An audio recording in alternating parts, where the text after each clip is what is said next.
ஏங்க ஒரு செகண்ட்.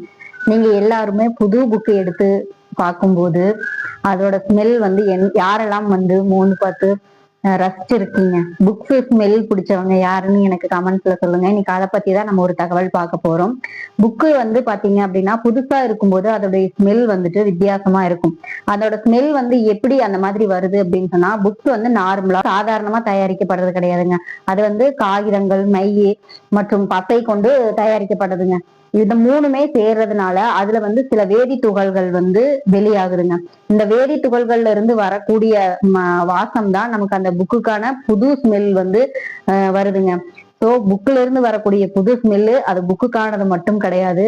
அந்த காகிதங்கள், மையும் பசையும் கலந்த கலவைதான் அப்படிங்கிறது இன்னைக்கு தெரிஞ்சுக்கோங்க. இந்த விஷயம் யாருக்கெல்லாம் புதுசா இருந்துச்சு அப்படிங்கறத எனக்கு கமெண்ட்ஸ்ல சொல்லுங்க. இந்த விஷயம் தெரிஞ்சவங்களும் எனக்கு கமெண்ட்ஸ்ல சொல்லுங்க. மறக்காம நம்மளுடைய சேனலை சப்ஸ்கிரைப் பண்ணி வச்சுக்கோங்க. உங்களுடைய கருத்துக்களை கமெண்ட்ஸ்ல சொல்லுங்க. மறக்காம லைக்கும் ஷேரும் பண்ணிருங்க. தேங்க்யூ.